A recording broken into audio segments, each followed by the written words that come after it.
টানা ১৩ রাত ইরানের দক্ষিণাঞ্চলে বোমা বর্ষণ চালিয়ে নিজেদের গুটিয়ে নিচ্ছে যুক্তরাষ্ট্র। ৩ দিন ধরে বন্ধ রয়েছে সব ধরনের হামলা। ঠিক তখন ওয়াশিংটনে ট্রাম্পের সঙ্গে বৈঠকে বসেছেন যুদ্ধবাজ ইসরায়েলের প্রধানমন্ত্রী বেনিয়ামিন নেতানিয়াহু। এই বৈঠকের পরপরই ফের উত্তেজনার পারদ মধ্যপ্রাচ্যে।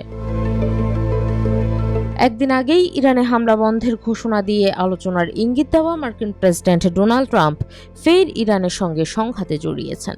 এই দফায় সরাসরি ইরানে হামলা না চালিয়ে ইরাকে তেহরানের প্রক্সি বাহিনীর ওপর হামলা চালিয়েছে ওয়াশিংটন। এক্ষেত্রে সৌদি আরবের সঙ্গে জোটবদ্ধ হয়ে ইরাকে ইরান সমর্থিত সশস্ত্র গোষ্ঠীগুলোর অস্ত্রভান্ডার ও রসদ কেন্দ্রে হামলার দাবি করেছে মার্কিন সেন্ট্রাল কমান্ড সেন্টকম। হামলার কারণ হিসেবে সেন্টকমের দাবি, গত ৭২ ঘণ্টায় আইআরজিসি এর নির্দেশনায় ৩০টিরও বেশি ড্রোন হামলার জবাব হিসেবেই এই অভিযান পরিচালনা করা হয়েছে।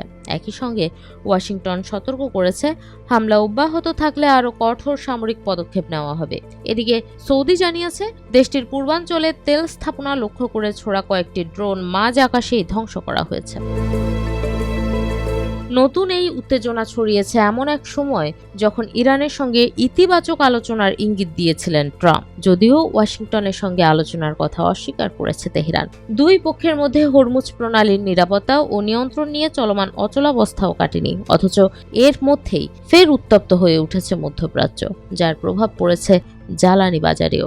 ২৯ জুলাই এশিয়ার বাজারে ব্রেন্ট ক্রুডের দাম ৪.৩% বেড়ে বিক্রি হচ্ছে $৮৭.৭০। অন্যদিকে যুক্তরাষ্ট্রের প্রতি ব্যারেল অপরিশোধিত তেল বিক্রি হচ্ছে $৮২.৬২।